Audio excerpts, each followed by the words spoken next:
Të ishin një përmbledhje zhvillimeve më të rëndësishme të ditës, ndërsa tani do të nisin bisedat politike të mbrëmjes. Lëvizja politike e deputetit të Partisë Demokratike Dashnur Sula ka qenë në qendër të vëmendjes gjatë ditëve të fundit, që kur ai bëri një status në rrjetet sociale duke thënë se ishte përjashtuar nga Partia Demokratike dhe listat e kandidatëve për deputet sepse kanë mbështetur strukturën e posaçme antikorrupsion.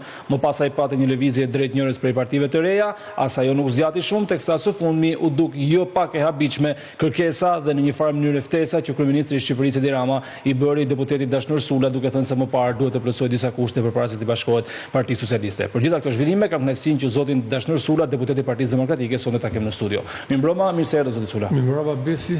Do të tani se ta thash pak edhe para se të futeshim, kjo kravata roz dhe këmisha roz mos është në një përgjigje përmes simboleve për ftesën e kryeministrit Rama? Se këto ditë mi bërë edhe për gallate, edhe për gjithçka tjetër. Pra edhe për qeshë dhe për qarë. Për qeshë për qarë, ama është vishje.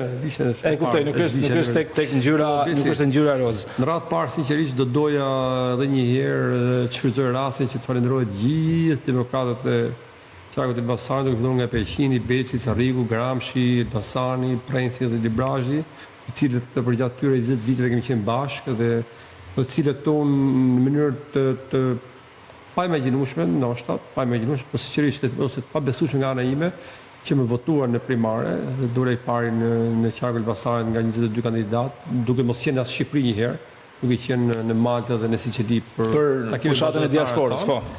Dhe së dyti do doja shumë sinqerisht, po kjo nuk ka të bëj fare as me një lloj do thosha servilizmi, respekt maksimal për të gjithë gazetarët dhe të gjitha mediat pa përjashtim, në filluar nga TV Klani këtu dhe gjithë televizionet të tjera në Shqipëri dhe gjithë gazetarët TV Klani dhe gjithë gazetarët tjerë për një qasje shumë pozitive në respekt që kanë treguar, jo vetëm ndaj figurës sime, por ndaj së drejtës, sepse edhe marrëdhëniet e mia me gazetarët dhe media kanë qenë shumë korrekt dhe më kanë respektuar, që do të thotë se është diçka ndaj së drejtës që përmbajnë një qëndrim shumë pozitiv. Zoti Sula, unë e thash pak për ndërpres, po e thash pak edhe para se të futeshim që do doja ta merrnim në mënyrë kronologjike të gjithë ngjarjen deri tek kjo pikë ku ne flasim, ku duhet thënë që de facto ose de jure ju keni një ftesë e cila të paktën publikisht u ka ardhur edhe nga kryetari i Partisë Socialiste dhe nga kryeministri për qenë pjesë e forcës politike që ai drejton. Çfarë ndodhi pas primareve? E nisim nga këtu. Pikërisht pra. Kam 20 vite në politikë. Nuk do dua të them se çka kam bërë për gjatë 20 viteve. Por po them atë që nuk ishim menduar kur, të paktën kur, deri një javë përpara daljes së listave, që do kishe këtë situatë në raport flas me Partinë Demokratike, me drejtuesin e Partisë Demokratike, zotin Berisha, apo drejtues larg Partisë Demokratike, të cilët në mënyrë të padrejtë më ndërpren karrierën time politike në kulmin tim politik. Në ç'kuptim?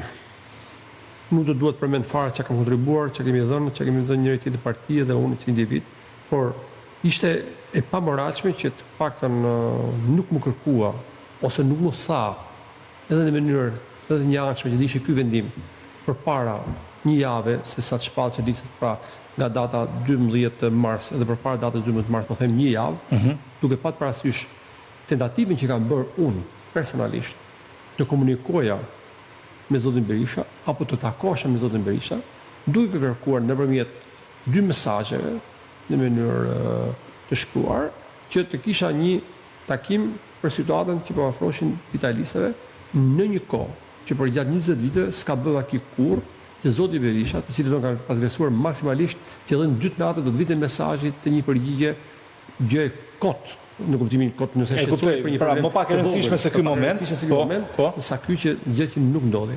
Dhe aty kuptova që diçka nuk po shkon. Tani zoti Berisha tha kam 3.000-4.000 mesazhe në telefonin tim edhe mund të ketë ndodhur, por nuk është tani të lutem. Jo, po bëj një ballafaqim edhe të palës tjetër në kuptimin që ta kuptojnë edhe teleshikuesit si ka ardhur puna. Sali Berisha nuk bë të vaki kur që të kaloj 12 orë, po them maksimumi, ja po të bëj shefin sekretar, por që s'është vërtet, po 12 orë dhe ka pasresuar thashë nuk kthej përgjigje. Tani nuk ndodhi për 20 vite, nuk kthehen dy javën e fundit. Tash nuk shkon kjo gjë, nuk do hym ti lloj. Po me të tjerë drejtues partisë, dua të flisni zoti Sula? Drejtuesit e tjerë të partisë absolutisht asnjë s'ka pasur kontakti me mua dhe po ju them dhe siguroj që me besoni unë jam njëri që fjalën, po përdor fjalën popullore dhe të Shqipërisë mesme rrenën e kam zët, e kam merr. Më mirë më thuajnë sy që nuk të dua se sa format e tjera të cilët më mbajt peng deri në fund, sepse lirinë kam gjë më shenjtë. Dhe nuk ka tentuar asnjëri. Dhe po ju them, vetëm në datën 13 mars, mbas nivelimit timi në parlament dhe mas publikimin në rrjetet sociale më pas. Jo, me 13 mars flasim, mas kishte dalë lista në 12 mars. Po ju bët edhe reagimin pak me si çfarë kishte ndodhur po. Ndaj partisë atyre koalicionit Nisma Shqipëria bëhet që i thashë nuk bëhet marrëdhënie me ju për të vazhduar për kandiduar për ju. Aty kanë patur një fjalë telefonatat e para, dhe telefonata e parë ka qenë nga zoti Noka, i cili ka vazhduar për gjatë datës 13 deri ditën e hënë, sa i bie data, nuk kujton, një gjysmë orë përpara se të merresh në shqyrtim nga KQZ-ja listat, të cilët telefonata e fundit e zotit Noka ka qenë që dash ndrove mendje, i kam thënë jo, sepse unë pranova që të jemi sinqert për 4 ditë e fundit që të kandidoja në listat e hapura për Partinë Demokratike, duke garantuar zotin Noka në drejtues të tjerë pastaj Partinë Demokratike që hynin në kontakt me mua, që i garantoj mandatin e 6 në Elbasan. Dhe kam thënë më shprehen, nëse unë do të vi 90.000 vota personale në gjithë qarkun, 90.000 vota, nuk e dua mandatin, dhe po ju them, sepse garë është ajo, nëse edhe jo për shkak tim, jo për fajt tim, por për shkak të koshit të votave që do mblidheshin gjithë Partinë Demokratike, unë i siguroja dhe i mbroja mandatin e 5 Partisë Demokratike në Elbasan. Dhe të hidhet përpjet kushdo nuk kalon kur, në kuptimin nuk kishte mundësi që ne dalim mbi 6 mandate, dhe po ju them sot që nuk duhet dezilluonoj asnjëri, por me të listë që është tash, me të situatë që e krijuar në Elbasan, duke mos u përvajsuar nga 7 bashki, 6 bashki të qarkut të Elbasanit në listën e mbyllur, po themi 500 gram Çarrik, Belesh, Prenjas, se i bie tjetër, dhe duke mos u përvajsuar për herë të parë komuniteti krishterë në Elbasan, për herë të parë në 34 vite.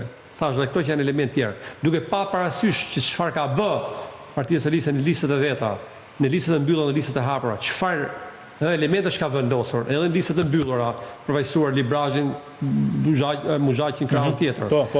Ai lezi këtij na Belçi me origjinë nga Gramsci. E qartë, ka një shpërndarje të figurave dhe mënyrën se si ato përfaqësohen. Në listat e hapura, që ka vënë element shumë të fortë në kuptimin të terrenit dhe me fuqi dhe financiare me gjëra të tjera, këto kisha gjithë do ishin një përballje jashtëzakonisht e fortë me socialistët, në një kohë që në 2021-shin unë mbas Luciano Voçit kam numrin të 8.000 vota personale, plus ato vota që janë votuar gabim për mua në mënyrën e votimit që janë të numëruar edhe nga KQZ, ato po që nuk shnohen, janë rreth 1.600 vota, pra mbi 9.500 vota personale.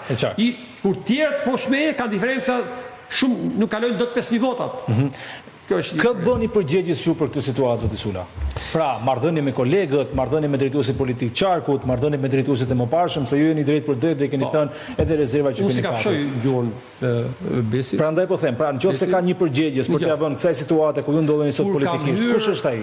Kur kam hyrë për kandiduar në radhë për herë të parë në 2005-ën, një kohë që sfitonte PD-ja në Peqin, ku jam patur përballë ish deputetin e Partisë Socialiste në atë kohë, pasi bashki, pasi komunë gjithë Peqinin, pa fituar PD-ja tash, mbas jam kërkuar nga struktura Partisë Demokratike, edhe nga njerëz të zoti Berisha gjithë që kandidohej që isha drejtor në prokurorinë e përgjithshme, kam marrë një risk përsipër, sepse nuk merrja vesh në politika, situatë nga politika se si bëhet. Dhe në kohën që unë dola i parë në Shqipëri me 10.000 e ca vota, në aty jam betuar që unë do të punoj totalisht ngjashmërisht, pa i fut një dorë në xhep njeriu, pa i biznesmeni, pa i marrë një lek, edhe kur shkoi në fshat 2007, 2009, 2013 gjithë tjerat, i kam thonë, nëse del një burr, një grua, një biznesmen, që të drejtoj gishtin, jo të më provoj, që i kam kërkuar një lek ose të kem abuzuar diçka, iki nga politika.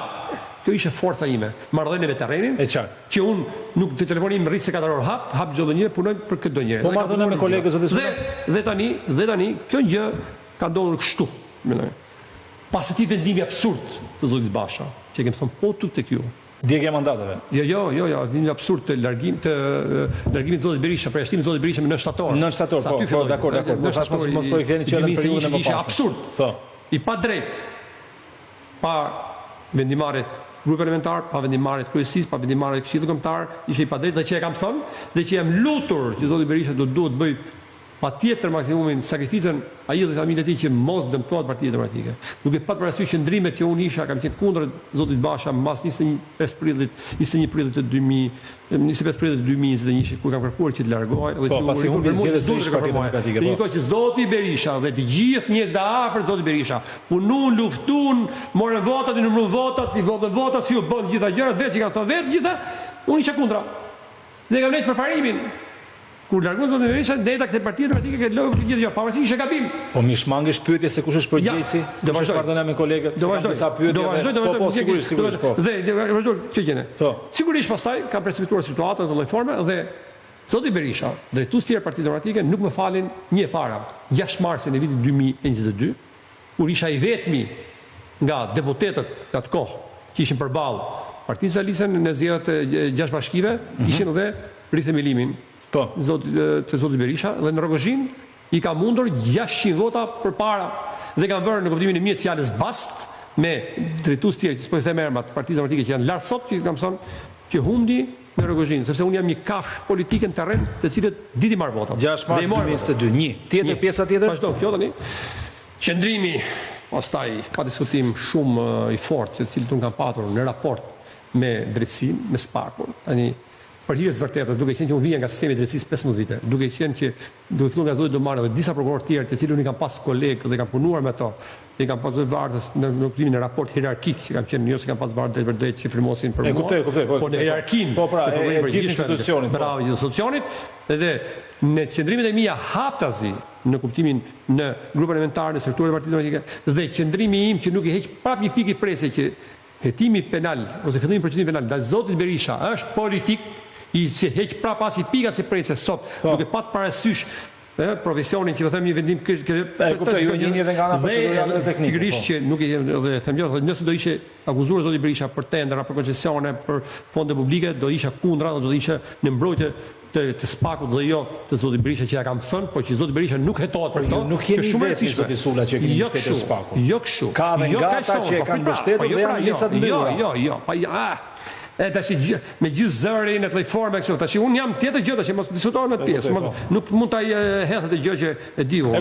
Dhe si kam pasur qendrimet e mia, si kam pasur edhe mia, si jam lut zotit Berisha në grup parlamentar që të respektonte vendimin e SPAK-ut për jo arrest shtëpie, po që detyrimin paraqitjes që çmante më pas arrestit. Kam thonë unë dhe kam mos ta lën dorë kam thonë të njeriu tjetër këtu në Partinë Demokratike, sepse do na bësh dëm më të madh. Njeriu tjetër kush ishte? Dhe kam thonë gjë, pra qendrimet e mia kanë qenë parevat. Dhe siç edhe qendrimet, pra po them që SPAK-u ka pas elemente dhe segmente pra SPAK-u të cilët nuk janë në nivelin qoftë të drejtuesit të SPAK-ut zotit Domanit dhe në mbrojtjen e zotit Domanit kam qenë haptazi sepse e meriton zoti Domani dhe po e them prap edhe nuk kam frita asendë ndar përsëris, është njeriu totalisht i pa korruptuar, për këtë më besoni. Unë bëj një krahasim bilës, në moment, duke qenë që unë i kam prindit që dy shqyqë zotit, keni jetën e gjatë, nëna dhe babajnë, apo ti, apo njëri tjetër, që nëse do ishte një profesion që edhe unë isha prokuror, në shkelje ligjit të bëtë babaj, se duke qenë më i fort baba, burë e burgu po themi, mund të arrestoje baban, ti mos do të dënoja, por nënën kurse si jo, sepse dëshmëria nën mujë mbarkut nëna. Ju thoni që Domani mund të arrestojë edhe? Burë po shkeli ligjin, Altin Domani, po shkeli ligjin dhe nëna vetë përsërimi në kuptimin e dënon e qartë jep përgjegjësinë e ligjit për gjë që kanë ndodhur. Ja them këtë gjë të kuptuar këtë gjë. Edhe vazhdoj me tej. Po, vazhdoj me tej tani. Se kam një pyetje tjetër, po. Vazhdoj me tej. Problemi i thash të SPAK-ut dhe liria të cilët unë kërkoj gjithmonë të jem. Edhe jam njeriu i cili kam votuar po të marr fundit tash, i vetmi deputet i parlamentit të Shqipërisë, të opozitës që ka votuar kundër ndryshimeve të kushtetuese dhe të kodit zgjedhor në korrik të vitit 2024 për këtë sistem zgjedhor të listave të mbyllura dhe pak të hapura.